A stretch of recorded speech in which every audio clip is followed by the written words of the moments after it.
नमस्कार, स्वागत है आपका डे न्यूज में और दिन भर की तमाम अहम खबरों के साथ मैं हूं आरती सिंह। आगे बढ़ने से पहले आइए नजर डालते हैं आज की खास खबरों पर।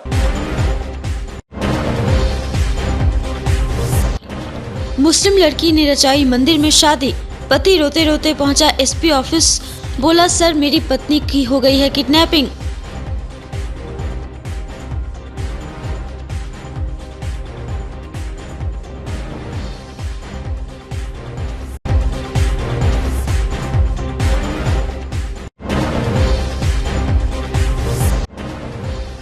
नए साल के जश्न को लेकर शराब माफिया एक्टिव, पुलिस की सख्ती के बावजूद बिहार पहुंच रही है शराब। मुजफ्फरपुर में फिर से करोड़ों की शराब बरामद।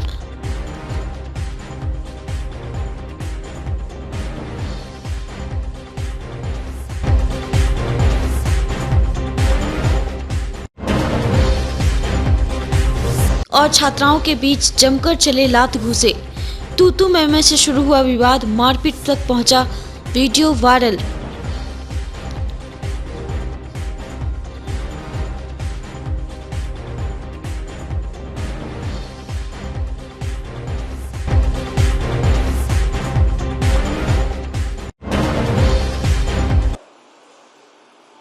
ये थी सुर्खियां और अब खबरें विस्तार से।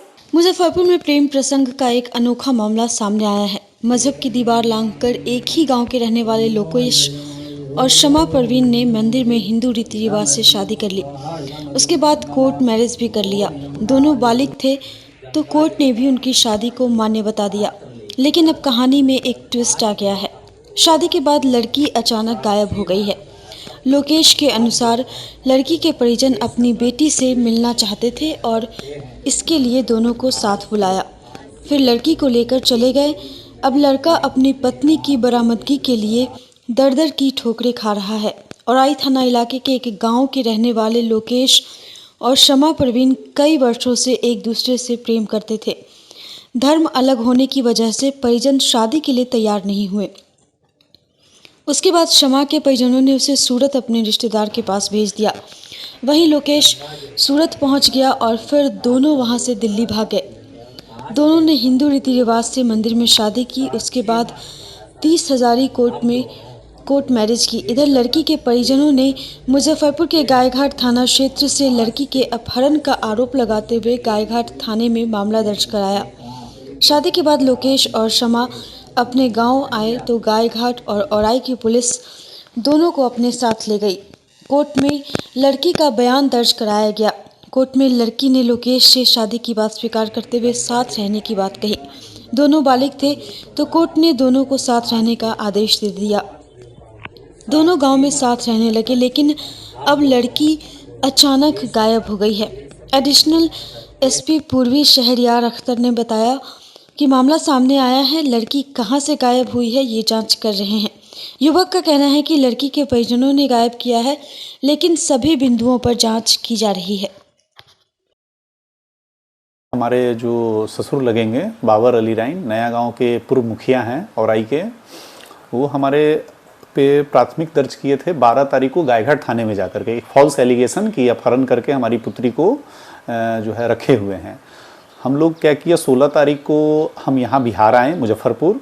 17 तारीख को कोर्ट में अपीयर हुए। अपीयर करने के बाद हमारी पत्नी 164 का बयान दर्ज की, जिसमें हमारे फेवर में दी कि हम अपनी मर्जी से किए हैं शादी, हम अपने पति के साथ रहना चाहते हैं। फिर हमको पुलिस जो है हमारे पुलिस कस्टडी में, हमें पुलिस की सुरक्षा में हमें यहाँ हमारे घर पे औराई पे पहुँचाया गया। 23 तारीख को हमारी पत्नी के नंबर पे कॉल आया।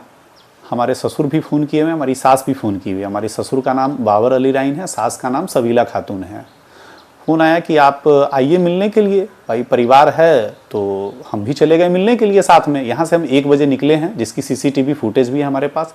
रास्ते में हम वहाँ लालू चौक, हमको सीतामढ़ी बुलाया गया था। लालू चौक हाईवे पे पेट्रोल पंप के पास इंडियन ऑयल का पंप है, वहाँ हम रुके। तो ये लोग आधा घंटा लेट थे। वहाँ हम फोटो वीडियो अपना रील्स वगैरह बनाए साथ में पत्नी के साथ।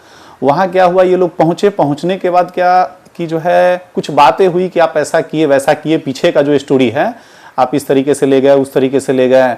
दोनों में हमारे और बाबर अली राइन में दोनों में जो है हॉट टॉक हो गया, गर्मा गर्मी हो गया। उसके बाद वो क्या किए, अपने उनके भाई मोहम्मद हुमायूं आए थे, उसके बाद उनका बेटा जो है मोहम्मद तासीन आया था, उनकी पत्नी सबीला खातून आई थी, उनकी लड़की की मामी मुसर्रत परवीन आई थी। उसके बाद एक एडवोकेट सीतामढ़ी के उनके दोस्त मोहम्मद आबिद खान आए थे, और आई के चांद टेलर्स के मालिक मोहम्मद चांद आए थे, उनके साला पिंटू आए थे। ये सभी लोग और अन्य 3 आदमी और अज्ञात थे।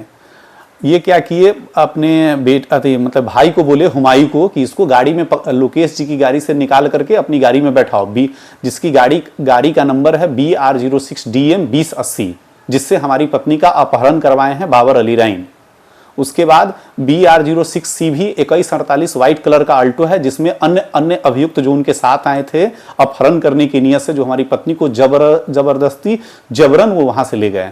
हम इसकी लिखित शिकायत डुमरा थाना को दिए हैं, हम इसकी लिखित शिकायत SP सीतामढ़ी को दिए हैं, हम इसकी लिखित शिकायत मुजफ्फरपुर SP को दिए हैं, हम इसकी लिखित शिकायत मुजफ्फरपुर IG को दिए हैं, हम इसकी लिखित शिकायत पटना DGP को दिए हैं। उसके बाद ये 23 तारीख की जो घटना थी शाम की, उसके बाद हम क्या किए कि जो है 24 तारीख को कोर्ट में अपीयर किए, जिस कोर्ट से हमें लड़की बरामद हुई थी। हाँ, एक मामला जो है, ये घटना 10 तारीख की है, 10 दिसंबर की घटना है, और लड़की जो है वो औराई थाना क्षेत्र की रहने वाली है। वो अपने माँ पिता के साथ जा रही थी, और रास्ते में गायघाट चौक के पास, जैसा बताया गया, प्राथमिकी दर्ज कराई गई उस संबंध में कि वो गायघाट चौक के पास उनकी माँ की तबीयत खराब हुई, तो वो दरवाजा खोल के थोड़ा उल्टी वगैरह कर रही थी, तभी उनकी बेटी जो है वहां से गायब हो गई। और फिर उसको रिकवर भी किया गया। वो उनकी बेटी जो है बालिग है, और उसकी रिकवरी भी हुई, और कोर्ट में मतलब बयान भी कराया गया है, और उसने जो है शादी भी कर ली है। शादी करने के बाद जो है उसकी पुत्री को जो है, जो मतलब जो अफरीता थी, उस मतलब कोर्ट के बताए अनुसार जो उसको ससुराल पक्ष को सौंपा गया। अब उसके बाद जो है फिर पता चला है कि वो वहां से मतलब गायब है, तो इस संबंध में जो है आगे की कार्रवाई की जाएगी। तो विचारणीय प्रश्न है, मतलब कुछ बातें आ रही है कि वो सीतामढ़ी में बुलाया गया था, और सीतामढ़ी में बुलाने के बाद जो है वहां से मतलब उसको गायब कराने की बात आ रही है। मुजफ्फरपुर में 20 सड़क पर छात्राओं के बीच मारपीट का एक और मामला सामने आया है। सिकंदरपुर थाना क्षेत्र के बालूघाट रोड नंबर 2 में छात्राओं के 2 गुटों में शुक्रवार शाम भिड़ंत हो गई। इस दौरान दोनों तरफ से जमकर लात घूंसे चले। कुछ देर बाद परिवार की महिलाएं भी आमने सामने हो गईं। उनमें भी जमकर मारपीट हुई। बीच सड़क पर हो रही मारपीट का वीडियो मोहल्ले के ही एक व्यक्ति ने बनाकर सोशल मीडिया पर डाल दिया। इसको लेकर अब शहर में तरह तरह की चर्चाएं हो रही हैं। कोई बॉयफ्रेंड को लेकर विवाद बता रहा है, तो कोई क्लासरूम में हुए विवाद के बाद भिड़ंत होने की जानकारी दे रहा है। जानकारी के अनुसार बताया जा रहा है कि बनास बैंक चौक स्थित एक चर्चित सरकारी स्कूल की ये छात्राएं हैं। मारपीट करने में एक गुट सरकारी हाई स्कूल और दूसरी मिडिल स्कूल की गुट की छात्राएं हैं। छात्राओं के दोनों गुटों में से एक जंगली माई स्थान और दूसरी अखाड़ा घाट बांध रोड की रहने वाली लड़कियां हैं। स्कूल की छुट्टी होने के बाद तू मैं से शुरू हुआ विवाद गाली गलौज तक पहुंच गया। इस दौरान दोनों तरफ से आधा दर्जन छात्राएं आ गई। पहली बार बनास बैंक चौक पर उनके बीच में नोक-झोंक व हाथापाई शुरू हुई। हालांकि स्थानीय लोगों ने डांट फटकार कर उन लोगों को वहां से हटा दिया। बाप रे, अरे बाता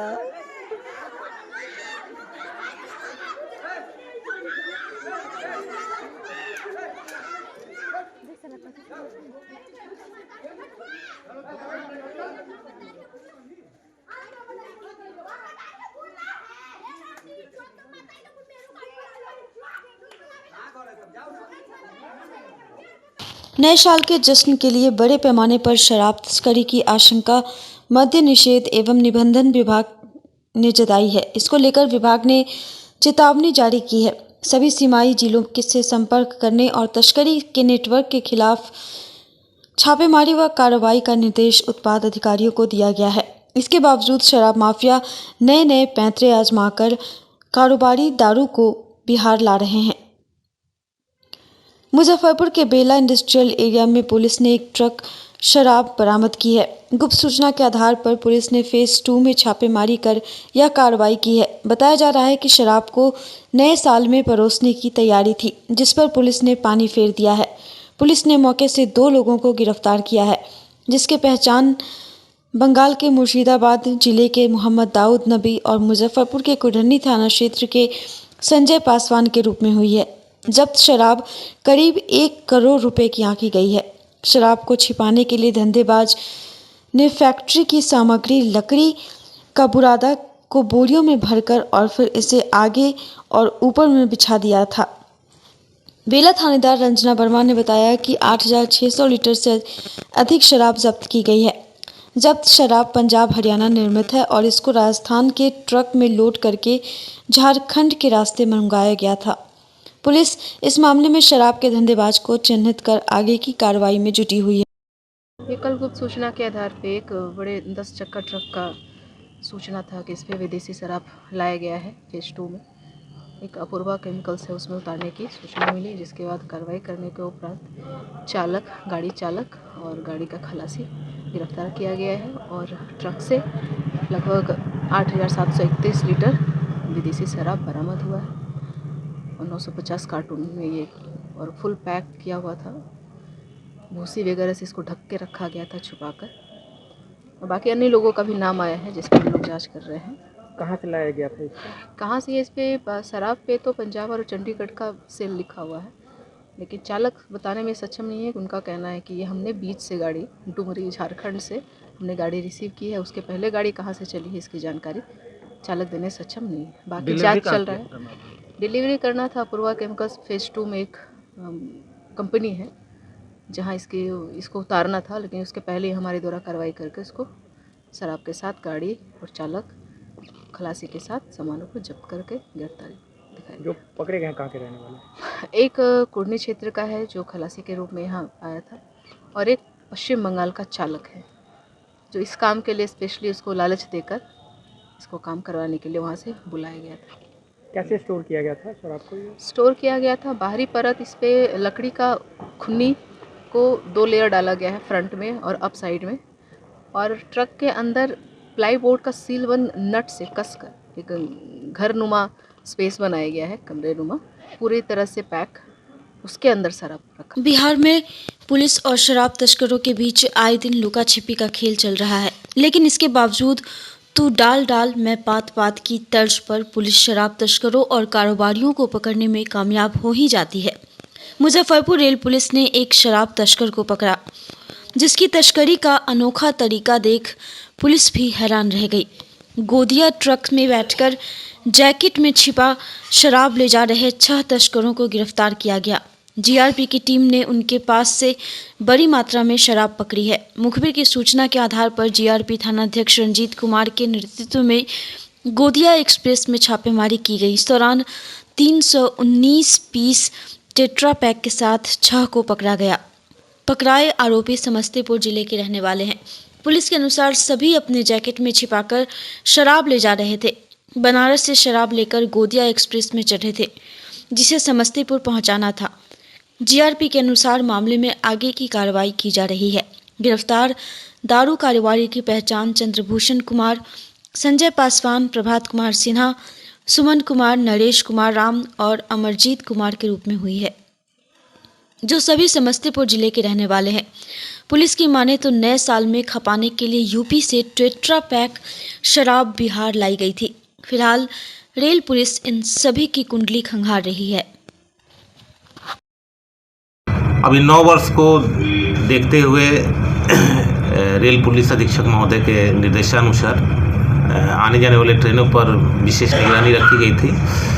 इसी क्रम में कल दिनांक 27/12/2024 को एक ट्रेन है 15-232 गोंदिया बरौनी एक्सप्रेस, जिसमें गुप्त सूचना के आधार पर सामान्य बोगी से समस्तीपुर के 6 शराब तस्करों को शराब के साथ गिरफ्तार किया गया है, जो शराब को अपने शरीर के में छिपाकर समस्तीपुर ले जा रहे थे। इसी क्रम में मुजफ्फरपुर जंक्शन पर पकड़े गए। कहाँ के लोग रहने वाले हैं और कहाँ? ये सभी लोग समस्तीपुर के रहने वाले हैं और वाराणसी से शराब लेकर 9 वर्ष के मौके पर बिक्री करने हेतु ले जा रहे थे। क्या बताया, क्या करता था लोग पहले?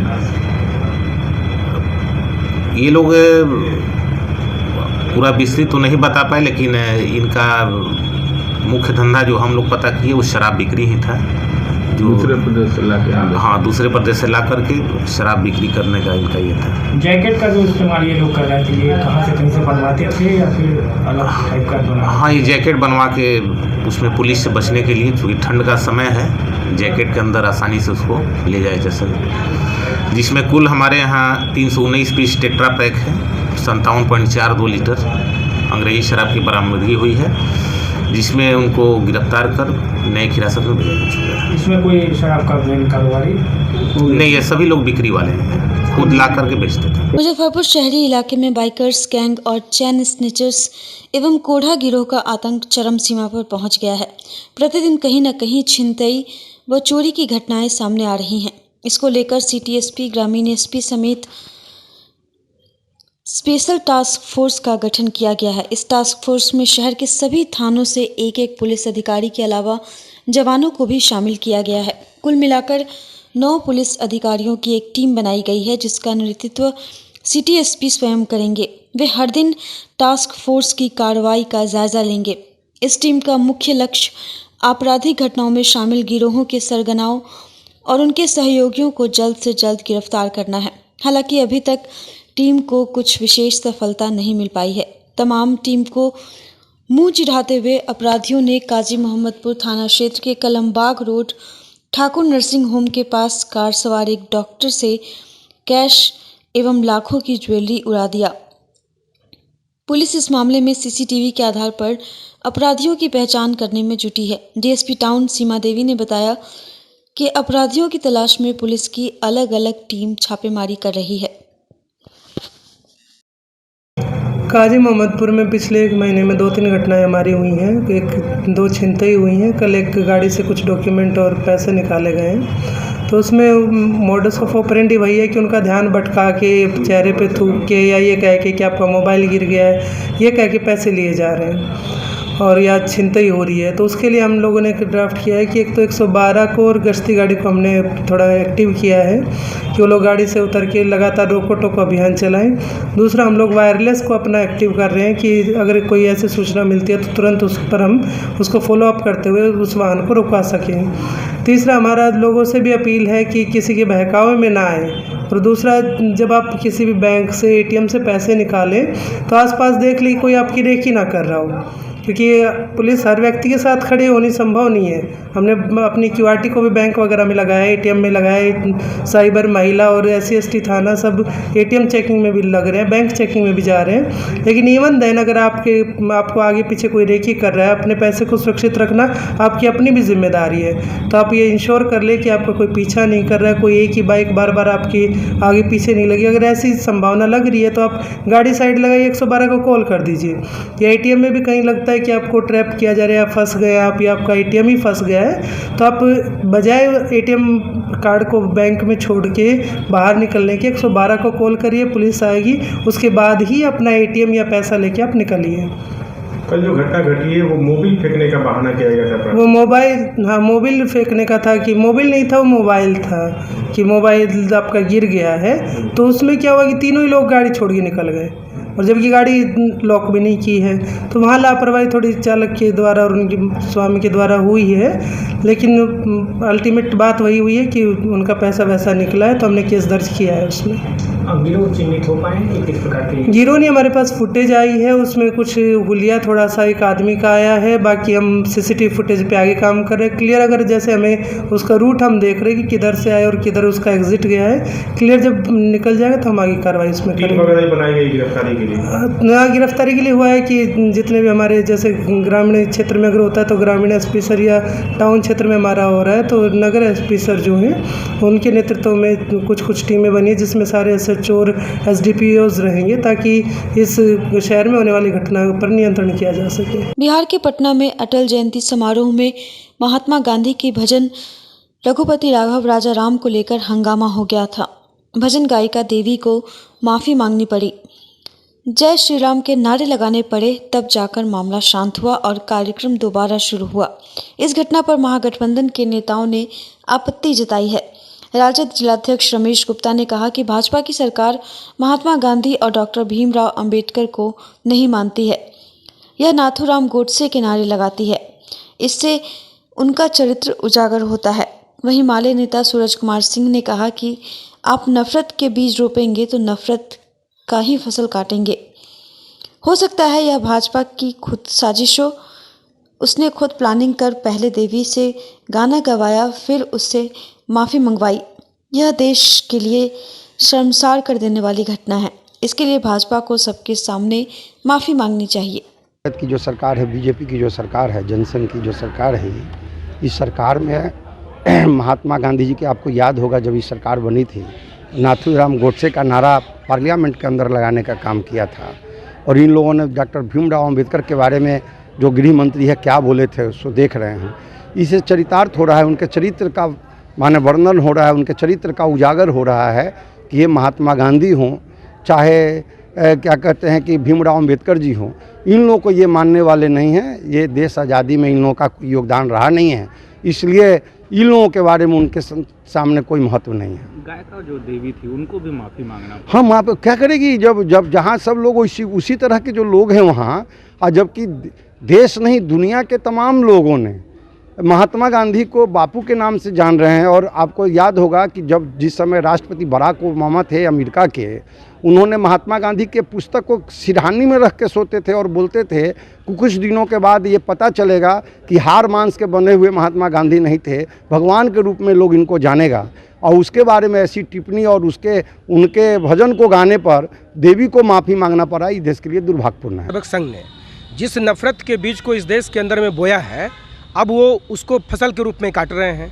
अब बोइएगा आप नफरत तो आपको काटना भी नफरत ही होगा। अब ये बताइए कि जिस गांधी के उस गीत को, भजन को पूरी दुनिया, मतलब भारत ही नहीं बल्कि पूरी दुनिया उस जो भजन को गुनगुनाती है, और ये और उस भजन को लेकर अगर कोई गायिका भजन को गा रही है तो उसमें भाजपा का नेता उस हॉल में खड़ा होकर विरोध करता है और गायिका को माफ़ी मांगनी पड़ रही है। इससे ज़्यादा दुर्भाग्य इस देश के लिए कोई कुछ नहीं होगा। कि उस गाने में क्या है, रघुपति राघव राजा राम, पतित पावन सीताराम, अल्लाह ईश्वर तेरो नाम, सबको सम्मति दे भगवान।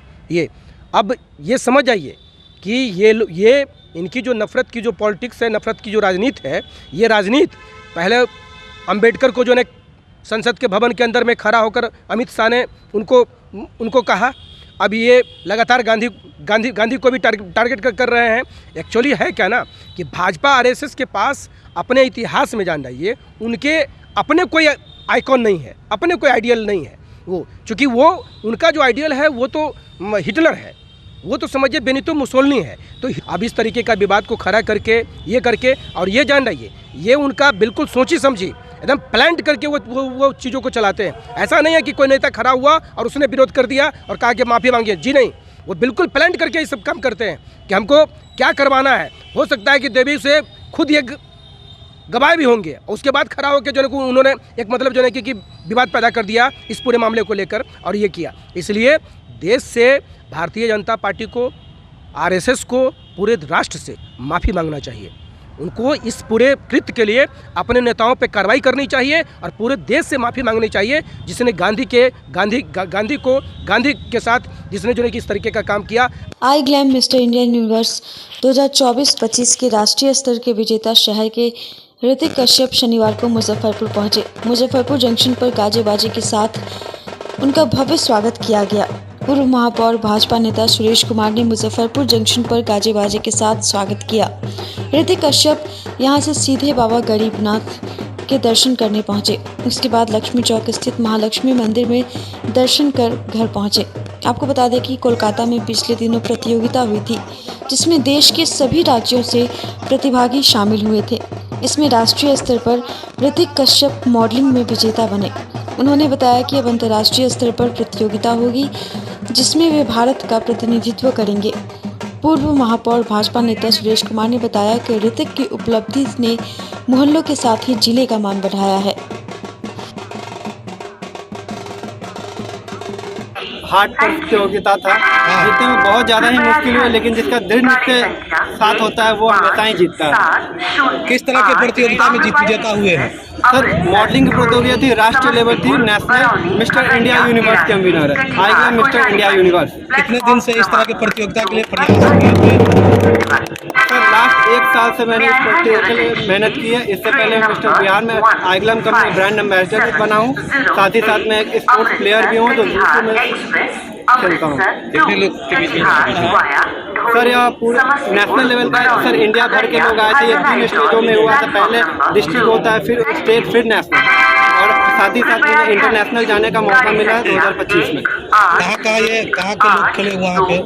ये सर बंगाल थे और भी कई राष्ट्रीय, यहाँ तक कि बिहार और भी सारे जगह, टोटल इंडिया में कहीं कहीं से लोग थे। कहाँ घर हो गया आपका? मैं सर मुजफ्फरपुर से बिलोंग करता हूँ, बेसिकली मेरे पिताजी हो गए मुजफ्फरपुर के हैं। कैसा महसूस कर रहे हैं? सर बहुत ही ज़्यादा जीत के महसूस कर रहा हूँ, लेकिन मेरी असली जीत तब होगी जब मैं, जो मुझे प्लेटफॉर्म मिल रहा है, मैं इसका एक बहुत ही अच्छा इस्तेमाल करूँगा युवाओं को अच्छी राह दिखाने के लिए। मुजफ्फरपुर के लिए आई ग्लैमर अवार्ड जीतना मुजफ्फरपुर के लिए बहुत गौरवान्वित का विषय है, और मुजफ्फरपुर का लड़का और एक अधिवक्ता का लड़का मुजफ्फरपुर का नाम रोशन किया है, इसके लिए बहुत बहुत बधाई एवं शुभकामनाएं। क्या कहेंगे, कैसा महसूस को बधाई देने आए हैं? मुजफ्फरपुर के लिए ये बहुत गर्व की बात है, और मुजफ्फरपुर का सौभाग्य है कि हाँ स्मार्ट सिटी में बहुत अच्छी चीज होती रहती है, इसी में एक लड़का जो है सो गेम खेलने में प्राप्त किया है, इसलिए बहुत बहुत धन्यवाद। बताएंगे आप स्वागत के लिए पहुँचे हैं? हमारा आशीर्वाद है बच्चे के,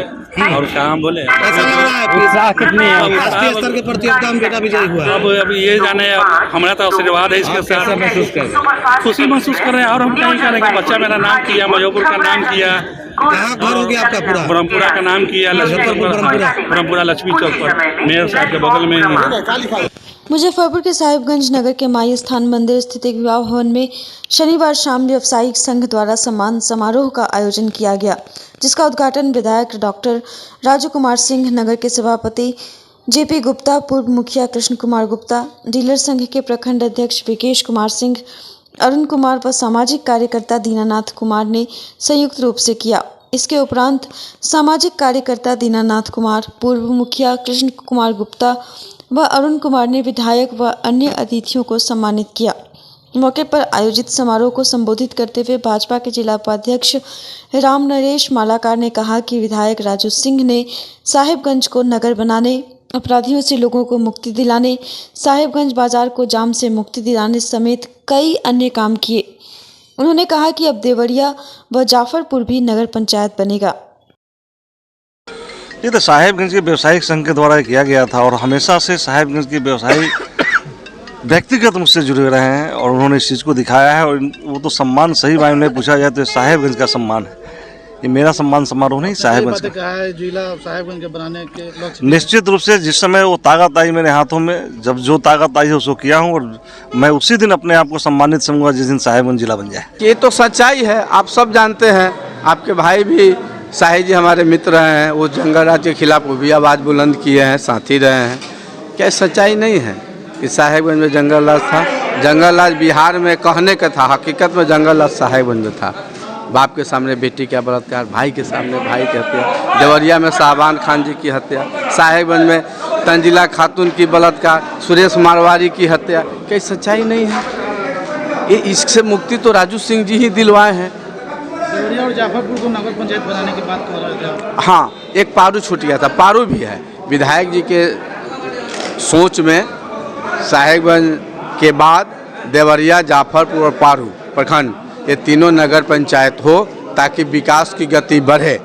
उसके बाद साहिबगंज उद्योग की नगरी हो, इस पर भी विधायक जी का पहल बहुत तेज गति से बढ़ा है। और आने वाला कल साहिबगंज विधानसभा में पारू प्रखंड और साहिबगंज प्रखंड में उद्योग का जाल बिछने जा रही है। विधायक जी का आज अभिनंदन समारोह था, जो कि बहुत ही हर्षोल्लास के साथ यहाँ पे साहिबगंज के जितने तमाम साहिबगंज विधानसभा के जितने भी जनता है, तो यहाँ पे बैठने का जगह नहीं था। यहाँ तो भगदड़ के जैसा माहौल हो चुका था, हम लोग सोचे नहीं थे। उससे भी अच्छा सफल ये कार्यक्रम हुआ है विधायक जी का, मेरा डॉक्टर राजू कुमार सिंह का। मेरा लक्ष्य है कि जिला बनाए साहिबगंज। हाँ, मेरा विधायक जी का मेरा लक्ष्य है कि साहिबगंज को जिला बना दें। यहाँ के व्यवसायी के द्वारा विधायक को सम्मानित करने का कार्यक्रम आज हुआ है और इसमें बाजार के इन्हीं गिने व्यवसायिक लोग आकर उनको सम्मानित किए हैं और जितना हम लोग नहीं चाहे उससे ज़्यादा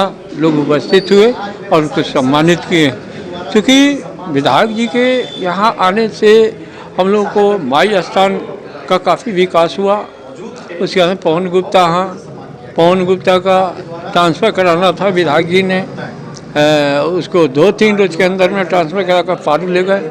तो ऐसे परिस्थिति में हम लोगों को विधायक जी के मान सम्मान को बढ़ाने का काम किया है, क्योंकि व्यवसाय को देख रहे हैं। शनिवार को मुजफ्फरपुर के मोतीपुर प्रखंड के मंगूराहा ताजपुर पैक्स के सदस्य किसानों ने एक बैठक यदु महतो की अध्यक्षता में ताजपुर कोरूद ब्रह्मस्थान पर किया, जिसमें मुख्य रूप से वर्तमान पैक्स अध्यक्ष के द्वारा धान क्रय करने में बाधा षड्यंत्र के तहत उत्पन्न करने व दबंगों के द्वारा वर्तमान सचिव को हटाकर अपने चहेते को नियुक्त करने का दबाव करने सहित अन्य मुद्दों पर चर्चा की।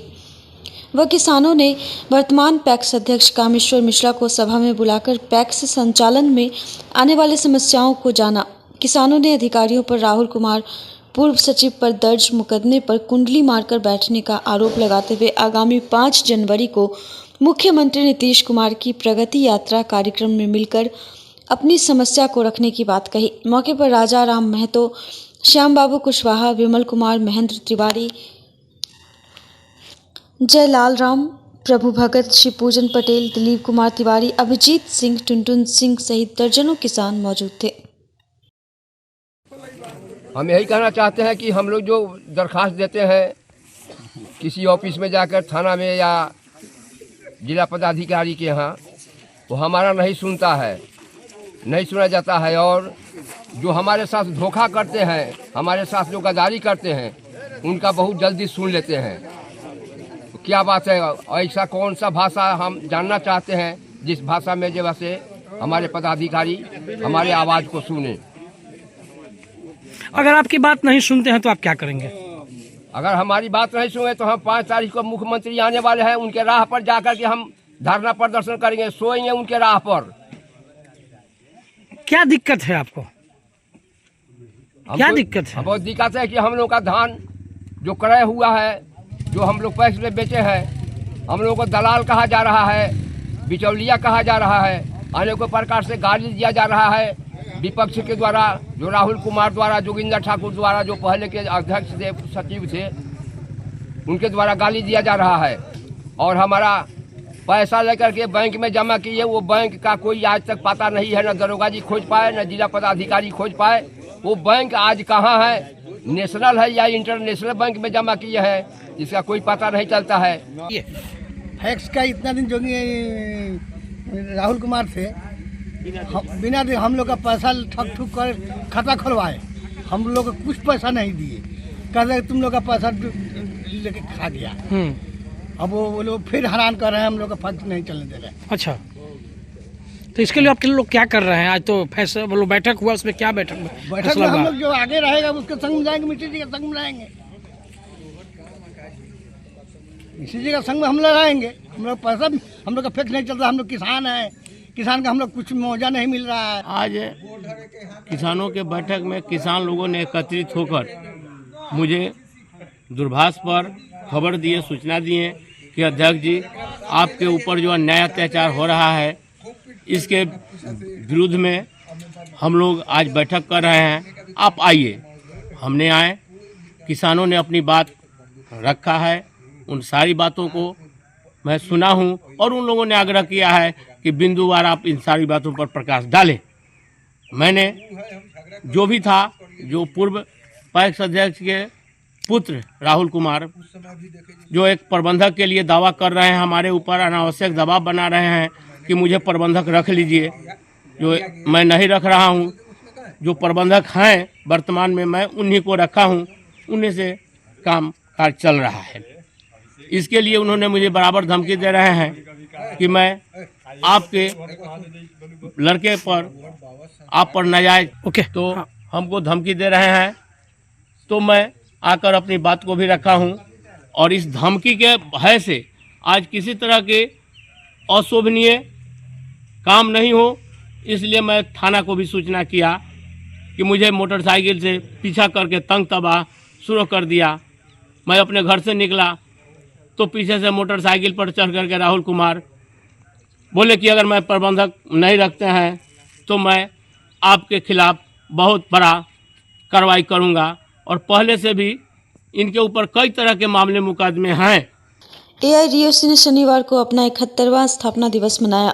इस अवसर पर मुजफ्फरपुर के मोती झील स्थित संगठन कार्यालय में ध्वजारोहण और महान मार्क्सवादी चिंतक कॉमरेड शिवदास घोष की चित्र पर माल्यार्पण के बाद एक सुसज्जित जुलूस निकाली गई, जो कलमबाग चौक होते हुए एलएस कॉलेज सभागार पहुंचा।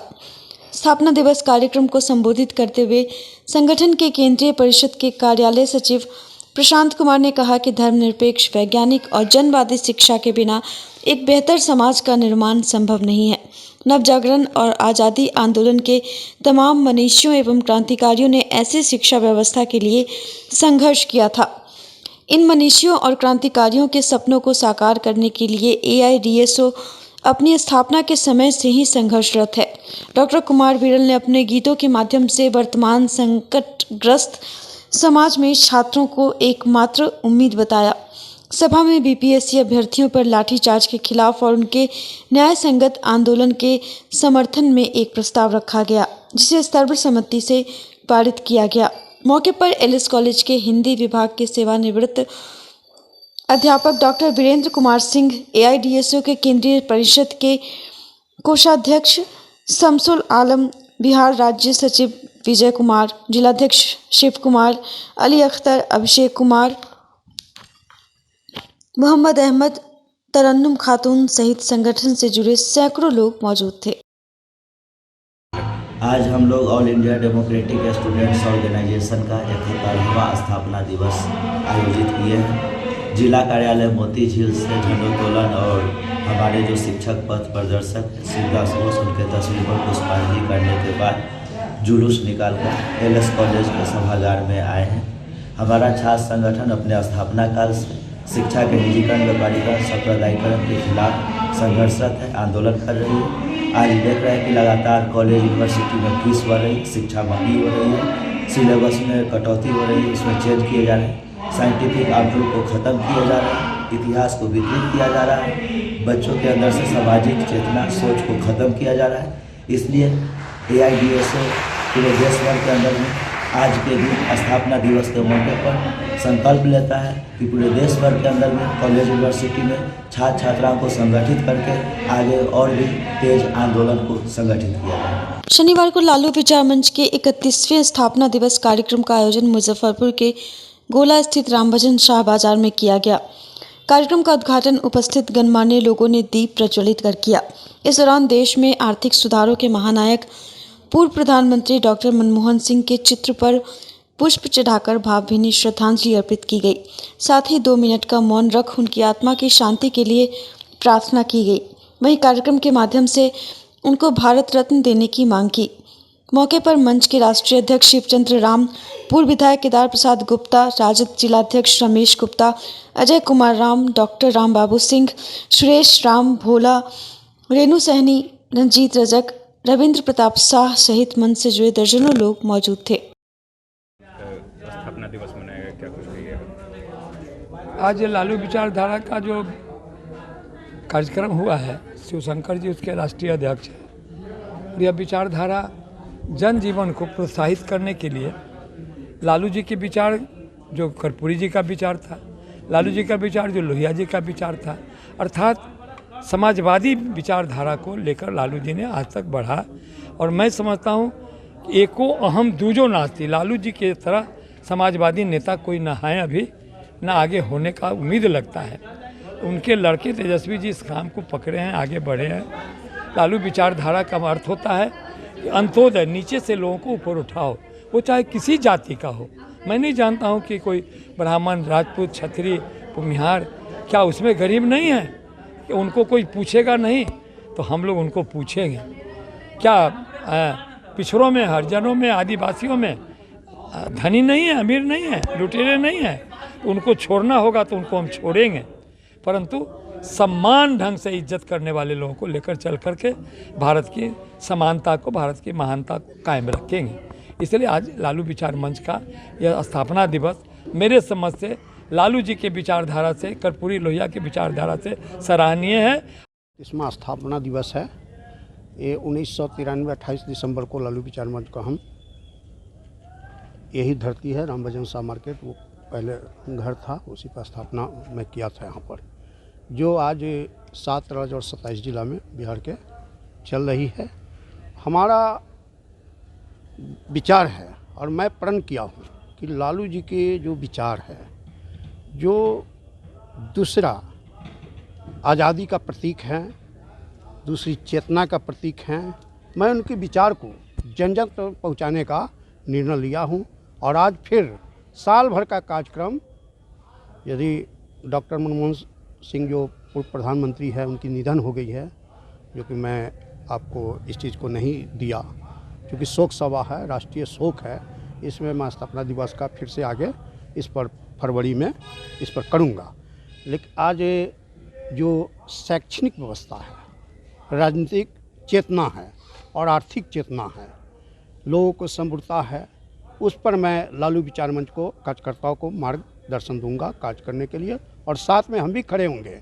और हमारा निर्णय है, आज मैं मनमोहन सिंह का सच्ची श्रद्धांजलि भी दिया हूँ, मैं उनको अभी 2 मिनट का मौन भी रखा जाएगा।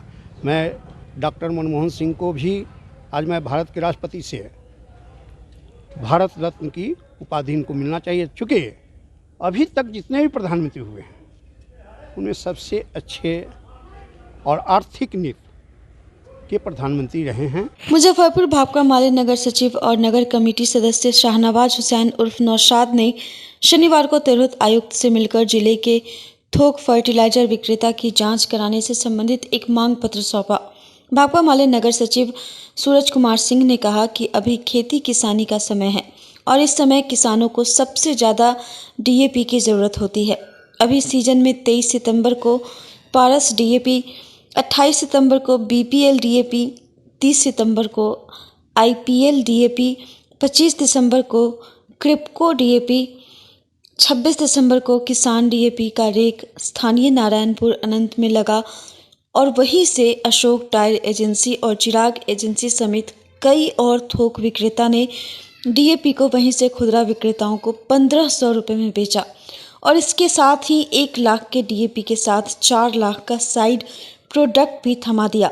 सरकार द्वारा तय 1350 जगह इन लोगों ने 1500 रुपये में डीएपी बेचा, जिसके कारण किसानों को 1700 से 1800 के ऊंचे दाम पर डीएपी मिल पा रहा है।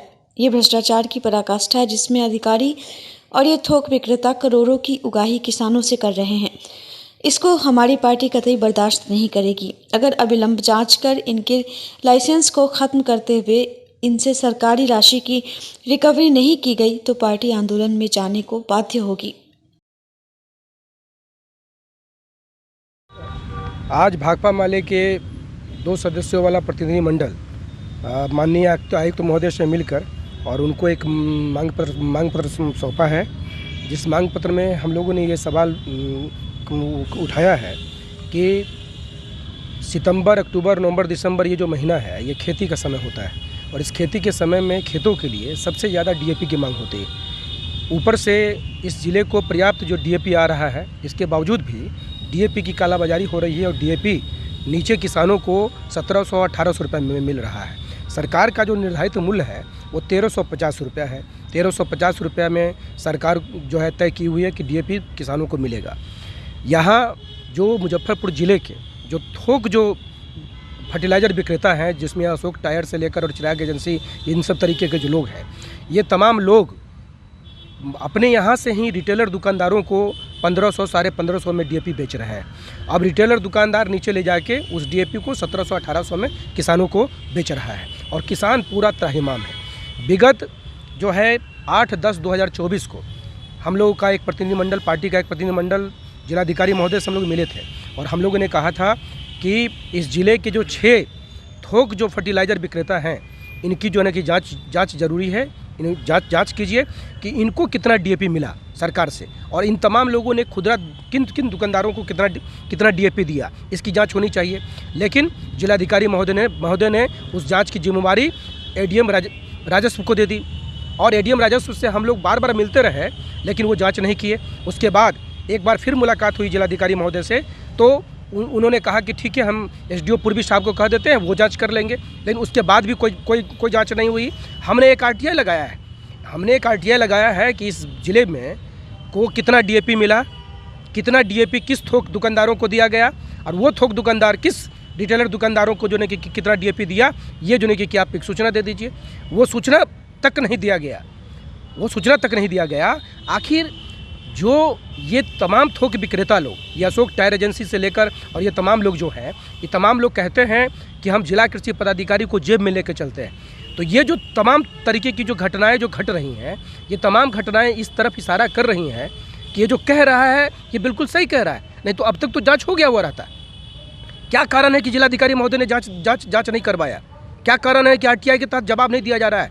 क्या इस ज़िले के किसानों को ये जानने का अधिकार नहीं है कि इस ज़िले में कितना डीएपी आया, कितना डीएपी किस थोक दुकानदारों ने उठाया, कि उन थोक दुकानदारों ने कितना डीएपी जो है कि नीचे के खुदरा दुकानदारों को दिया? इसकी जानकारी बिल्कुल मुजफ्फरपुर ज़िले के तमाम लोगों को जो है कि ये सूचना जो है कि होनी चाहिए कि इस ज़िले को कितना डीएपी आ रहा है। आपको हम बतला दें कि 23/9/2024 को पारस डीएपी, 28/9/2024 को बीपीएल डीएपी, 30/9/2024 को आईपीएल डीपी, 25/12/2024 को क्रिप्को डीएपी और 26/12/2024 को किसान डीएपी का रैक नारायणपुर अनंत में लगा, और वहीं रैक लगा और वहीं से डीएपी की लूट हो गई। कौन कितना उठा के ले जा रहा है, कौन कितना बेच रहा है, कालाबाजारी कर रहा है, इसकी जांच होने की ज़रूरी है। इसलिए हम लोगों ने यहाँ आज कमिश्नर साहब को जो है कि ये ज्ञापन देकर, और हम लोगों ने कहा है कि इन तमाम थोक जो दुकानदार हैं, जो ये डीएपी के कालाबाजारी में शामिल हैं, जो ऊँचे दर पर जो है कि डीएपी को बेच रहे हैं, जो ये कहते घूम रहे हैं कि हम जिला कृषि पदाधिकारी को अपने जेब में लेकर चलते हैं, इन तमाम दुकानदारों का ये जांच होना चाहिए, और जांच करते हुए आप इनके लाइसेंस को निरस्त करिए। यदि आप मुजफ्फरपुर से हैं और नए साल को यादगार बनाने की सोच रहे हैं, तो यह खबर आपके लिए ही है। दरअसल 31 दिसंबर की रात हो और पार्टी की बात ना हो, ऐसा कैसे हो सकता है? नया साल को ख़ास बनाने के लिए लोग अक्सर अच्छी जगह की तलाश में रहते हैं, जहां वे 31st नाइट को पूरे उत्साह के साथ सेलिब्रेट कर पाएँ। ऐसे में मुजफ्फरपुर के लक्ष्मी चौक स्थित कुसुम पैलेस में न्यू ईयर सेलिब्रेशन की खास तैयारी है। यहाँ के इवेंट मैनेजर आनंद राज ने बताया कि इस बार 31 दिसंबर का विशेष डीजे नाइट का आयोजन किया जा रहा है, जिसमें मॉडर्न सॉन्ग का ज़बरदस्त कॉम्बो देखने और सुनने को मिलेगा, जो आज तक आपने नहीं सुना होगा। ख़ास बात यह है कि यह फैमिली इवेंट और सिंगल दोनों होगा। लोग अपनी फैमिली के साथ आ सकते हैं। खाने पीने, मॉकटेल्स, हर चीज़ का इंतज़ाम है। टिकट प्राइस की बात करें तो कुसुम पैलेस में 399 में सिंगल पर्सन एंट्री है, और कपल्स के लिए 499 का विशेष पास है। पास बुक करने के लिए आप मोबाइल नंबर 7050613087 या फिर 8102475072 पर कॉल कर सकते हैं। वही तमाशा डांस क्लब से भी ले सकते हैं। नया मुजफ्फरपुर के लोगों को मिलने जा रहा है? जी, बहुत कुछ नया चीज़ यहाँ मिलने जा रहा है। सबसे पहले मैं अपना इंट्रोडक्शन दे दूँ। मेरा नाम आनंद है और मेरा क्लब चलता है मुजफ्फरपुर में, तमाशा डांस क्लब। तमाशा डांस क्लब पहली बार अपना इवेंट कराने जा रही है, जिसका प्लेस है कुसुम पैलेस में ब्रह्मपुरा, और इसमें बहुत सारे लोग आ रहे हैं जो स्टार हैं। उन लोगों के साथ हम लोग ये इवेंट कोशिश कर रहे हैं कि सक्सेस हो जाए, जिनमें से जैसे कि एक मुजफ्फरपुर के हैं बिहारी ब्लॉगर जो काफ़ी नामी जामी हैं, फिर सबलुल हैं जो केशव हैं, उसके बाद मनी मिराज के साथ जो वीडियो बनाती हैं मेंटल क्वीन हो गई, या फिर उनके साथ जो भी टीम है उनके गर्ल्स के साथ, वो सारे लोग वहाँ पे आ रहे हैं। क्या कुछ रहेगा पास का? क्या कुछ पासेस का कुछ नहीं है। हम लोग सबसे सस्ता रेट हम लोग डाले हैं। रेट यही है कि अगर सोलो आ रहे हैं, अगर सिंगल लोग आ रहे हैं, तो आप लोग का 499 के अनुसार हम लोग सोचे थे रेट, लेकिन उसको कम करके हम 399 कर दिए हैं। अगर आप कपल के साथ आ रहे हैं तो मात्र आपको 499 साथ में इंक्लूड है। तो यही रेट है, काफ़ी कम रेट है। बुकिंग कराने के लिए कहाँ आना होगा? बुकिंग कराने के लिए आप ऑनलाइन भी कर सकते हैं, ऑफलाइन भी कर सकते हैं। ऑनलाइन में क्या है कि आपको मैं बारकोड दूंगा, ठीक है, जिस पे आपको पेमेंट करके मुझे स्क्रीनशॉट भेजना पड़ेगा। इसका जो ट्रांजेक्शन आईडी होगा वो जिस समय आप आओगे काउंटर पे ऑन द स्पॉट जो भी हमारा वेन्यू है उन लोगों को मैच करेंगे, ट्रांजेक्शन आईडी जो भी है, फिर जाके आप लोग का एंट्री मिल जाएगा। भीड़ के लिए क्या कुछ व्यवस्था रहेगा? भीड़ के लिए हम लोग पूरा सिक्योरिटी टीम किए हैं, जैसे बाउंसर वहाँ पे उपलब्ध रहेंगे, बाहर गार्ड्स रहेंगे, बाकी हम लोग का लोकल एरिया भी है और हम लोग का सपोर्ट पुलिस का भी रहेगा। मुजफ्फरपुर के दीवान रोड स्थित एक विवाह भवन में 7 दिवसीय श्रीमद् भागवत कथा के 5वें दिन कथा व्यास अयोध्या की धाम से महंत राजीव लोचन शरण जी महाराज ने श्रीमद् भागवत कथा सप्ताह ज्ञान यज्ञ श्री कृष्णा जन पर विधैया मुल मोह लिया गाया। अयोध्या धाम से आए भजन मंडली ने कई भजनों को वृंदावन धाम अपार रहे जा राधे राधे प्रस्तुत किया, जिस पर उपस्थित लोग झूम उठे। मौके पर आयोजन समिति के मुख्य यजमान आनंद बिट्टू, मजीभूषण चौधरी, रमेश कुमार चौधरी, ओम प्रकाश गुप्ता, रमेश रत्नाकर, आकाश चौधरी, दीपक ज्ञानी, शैसन छोटे, बुक युवराज, दुनी चौहान, रोहित चौहान, गौतम पांडे, मनोरंजन पांडे, नीलय तिवारी, दिनेश सिंह, सुनील, प्रहलाद, शानू, अतुल और महाकाल सेवा दल स्वरूप सैकड़ों महिला पुरुष उपस्थित रहे। पूतना ने जब कन्हैया को गोद में लिया, ऐसी राक्षसी पूतना को भी भगवान ने मात्र गति प्रदान की। जो ऋषि मुनि महर्षि जीवन भर भजन पूजन पाठ करते हैं, लेकिन अंतिम समय भगवान का नाम मुख से नहीं निकलता। जन्म जन्म मुनि जतन कराहे, अंत राम कहे आवत नहीं। और उस पूतना ने जब परमात्मा को ही गोद में ले लिया, फिर वो राक्षसी कहाँ रह गई? वह तो परम भाग्यशाली हो गई और उस पूतना को भगवान ने मात्र गति प्रदान की। इस कथा से प्यारे यह शिक्षा मिलती है, तुम जैसा भी हो, तेरा मन और भाव पवित्र हो। भगवान कहते तू एक बार मुझे याद कर ले, चाहे भाई के रिश्ते से, चाहे पिता के रिश्ते से, चाहे बेटे के रिश्ते से, यहाँ तक कि चाहे शत्रु के रिश्ते से, तुम उससे रिश्ता बना ले, चाहे दुश्मनी का रिश्ता बना, चाहे प्रेम का रिश्ता बना, लेकिन मुझसे जुड़ जा। फंसी है भवन में नैया, प्रभु फंसी है भवन में नैया, प्रभु डूब जाएंगे। फंसी है भवन में नैया,